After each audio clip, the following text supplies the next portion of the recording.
Chapter 60. A year after the Great Exodus. Miss Anderson, please continue. I apologize for the overzealous questioning of my co-chair and other council members. Still, I am sure you can understand and hopefully forgive us under the circumstances, the Speaker of the House said. Circumstances? A woman yelled as she stood up. My entire family is dead, all gone for a year now. And you are helping these dirts, the same animals that brought down the mothership. I read it on the net, and I watched the videos. It's all a giant cover-up, people. Open your goddamn eyes. The justifiably irate woman stopped screaming, but was suddenly gripped by a powerful, painful memory. I remember. I was stuck on the 288, right above Sims Bayou, trying to get to downtown, coming to meet Michael and the kids at the museum. I was late. I'm never late. I reached to change the station, but it was like a cannon, that ungodly boom, and that roar, sounding like a jet right in my ears. I tried to see what it was, but that giant fireball was so bright I had to look away from my kids, my husband, my life. The kids love that museum. Another woman stood up, hugged her friend, and tried to get her seated again as she sobbed. Madam, and the rest of this community that took time off work to come down here today, thank you. Thank you for sharing and caring for each other during and after that terrible tragedy. But it is in the honor of your family, ma'am, and all your lost loved ones, that we are even considering Miss Anderson's legislative proposal. Let us give her the same opportunity and respect that anyone coming before this Congressional Field Committee can rely upon, the chairwoman said, extending a hand towards Emily. Now, please, Miss Anderson, if you will, once again. Emily had not only dosed heavily for the hearing, but doubled up on her ginger and antacids as well. She knew it would be rough, but it also had to happen, or there very well could be a lot more unrest. Pushing aside her own painful memories of recent misguided protests that turned violent, she took a deep breath. Okay, well, first of all, ma'am, I am very sorry for your loss. I know politicians aren't venerated much these days. Well, heck, were they ever really? Her joke created just enough low-level chuckling for her to test the waters and adjust strategies on the fly. But, woman to woman, I want you to know I lost my best friend that day, and she was my family, my heart. And she was a dirt, just like me. The woman's face didn't know how to react, but it seemed she was delaying her anger just as the speaker had requested. Contrary to what you might believe or know about us dirts, we suffer, bleed, and mourn just like our Reggie brothers and sisters. And on that horrific morning, that bastard of a ship came down right on top of her. She was in the epicenter, and Emily took another breath, centered herself, and pushed, the way Rue had taught her. Bleach the moment. Make it black and white in your mind's eye. Remove any trace of the personal or attachments. Then, fold the moment into all time. Fold it in like vanilla into cake batter. Good. Now expand your perception, but narrow your focus. Exercise your free willpower. And emerge, back into your timeline. Reset. Emily's dark emotions turned, shifted, and transformed into refreshed attention and self-empowerment as she executed the maneuver. So, listen. It is not my intent to minimize what we all have gone through. I am merely here to represent my constituents and try to vocalize their wishes. Which are? Tito Lavaca, congressman from the 18th District of Texas, asked with his thick southern drawl and critical gaze. Gulp. Look, folks, when the bots left in the Great Exodus, and the fires died down enough to enter the area, a legion of dirts came forward, despite the physical and legal risks involved. They descended on Houston from all over the country, the world even, not just to help heal the physically injured, but also to provide comfort and counseling. We offered non-denominational, emotional, and spiritual support for anyone in need. But in doing so, they outed themselves, even as they saved lives and souls. They used their herbs and entheogens openly. With due haste, they set out to alleviate depression, panic attacks, sleepless nights, suicidal ideations, and many other critical conditions too numerous to list. Everyone in the hearing room knew it was true, even the anti-drug crowd. The Dirts had saved thousands of people on that day and paid a heavy price, personally, publicly, and politically. Seeing that reality reflected on some of the faces in the crowd, Emily expanded on that theme, moving carefully through the emotional minefield. And, yes, believe it or not, they used remote viewing, or psi abilities, to find the wounded, the trapped, and fallen. Just ask the sergeant-at-arms there. It's legit. With the declassifications of the last decade, at this point it's old news. Look it up, she said, a hand in his direction.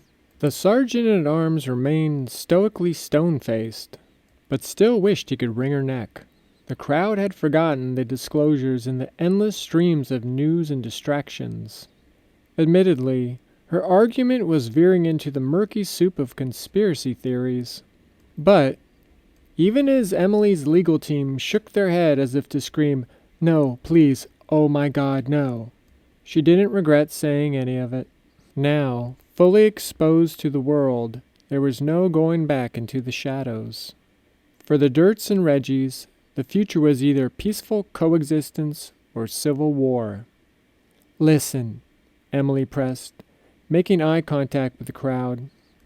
"We all know Dirts use entheogens, nootropics, drugs, okay? Some legal, some marginal, and others, well, downright illegal." The crowd perked up. Finally, the representatives and senators could get behind something she was saying. They were confused by her tact, but pleased her monologue had turned towards reason, law, and order, what they had always thought of as their duty. And yes, their God-given right to firmly control the population. For their own good, of course. But, if we are being honest, so do many of the people in this very room, statistically speaking, Emily said. She wanted to avoid personal attacks, not call them out by name, but she could roll out that very, very long scroll if it came to that. Drug testing for Congress, anyone? She thought, trying not to laugh at the hijinks that would unleash. There was another round of murmuring and tells from nervous-looking individuals on the committee and in the audience. Emily pounced before the tension dissipated. Narcotics, you know. A few pain pills borrowed from a friend. For that sore back that flares up. Neighbors helping neighbors, in a pinch. Nothing wrong with that. And no red tape or nosy government intrusions. No offense, she said to the members, eliciting more chuckling. And my young tech crowd, where are you? Modafinil and microdose much? How do we get all those fantastic apps on all our devices? It's not just big brains and elbow grease, folks. Hell, stimulants won many battles, perhaps wars. Then you got your alcohol, marijuana, CBD, nicotine, and caffeine, or caffeined as the kids call it these days. They indeed didn't, but it still got a laugh. Look, denial may have comforted us as a society and perhaps made us feel safer.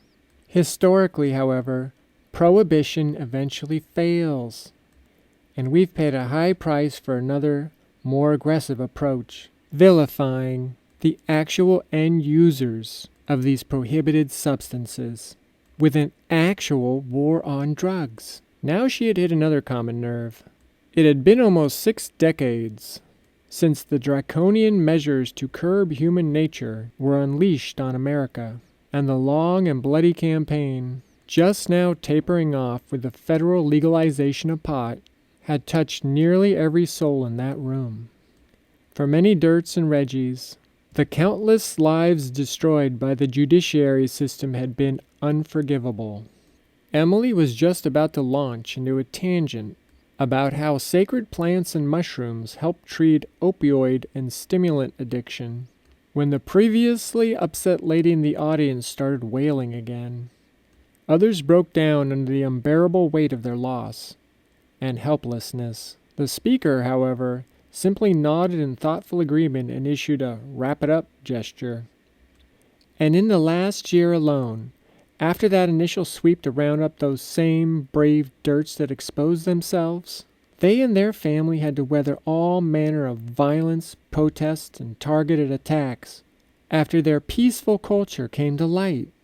I bet not one person here doesn't have a story, regardless of what side you were on.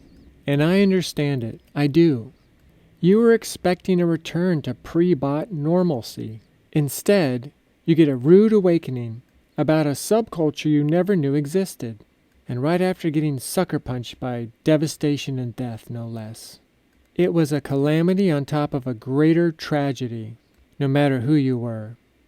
In my opinion, it was the second most challenging year in American history. No, world history.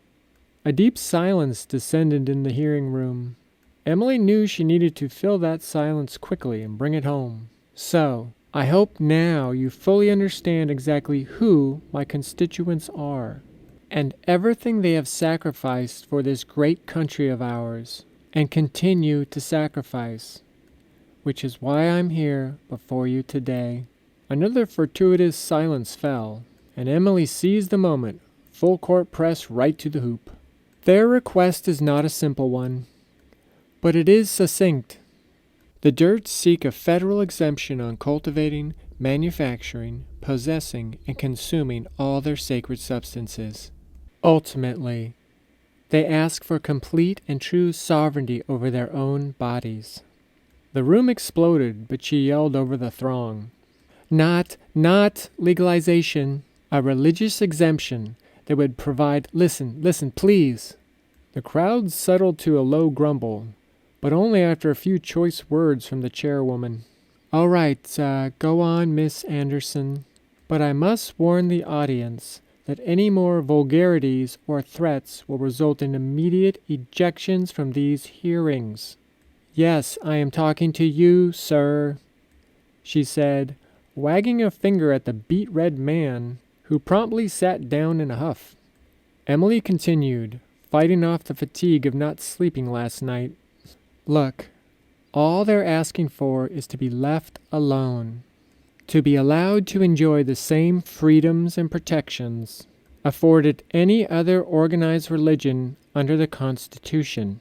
Yes, Miss Anderson, but your Dirts are not a religious group, Lavaca retorted, smiling at the audience's reaction. You are absolutely right, sir, Emily conceded. But, she said, turning full circle so the whole room and every Reggie watching at home could see and hear her loud and clear as she delivered her finishing move. Do you really want them to become one? The victory slid off Lavaca's face. Many faces, actually. The ensuing whispers all echoed the same realization. As a religion, the Dirts would become much more powerful, perhaps unstoppable. Better a faux religious exemption than the actual competition for collection plate dollars and sinner souls. Amen and hallelujah.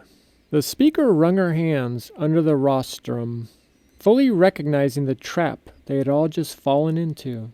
Now she had to at least push through a sunset version of Emily's proposed law. The country couldn't take the strain of more destruction and looting by idiotic, inflamed Reggies.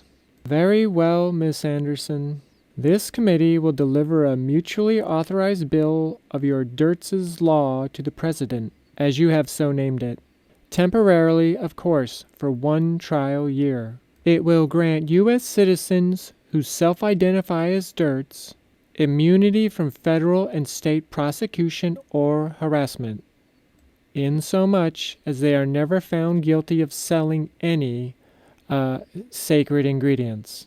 This will encompass private use only in homes, or within the colonies or enclaves, as you called them, and crossover places of worship, also your words. Therefore, the Dirts will legally use, grow, synthesize, or import whatever substances are stated in your proposal. But, the speaker continued with a "don't make a fool out of me" look, if a single solitary flower, vine, bale, or baggie leaves your purview and makes it to the streets, the schools, she said, staring directly into Emily's soul. Double gulp. Well, then we will be right back here, and next time, things will not go favorably for your experiment. Understood? Understood. And thank you, Madam Speaker, Emily said. Try not to smile too widely, as fireworks went off in her heart, and her entourage cheered.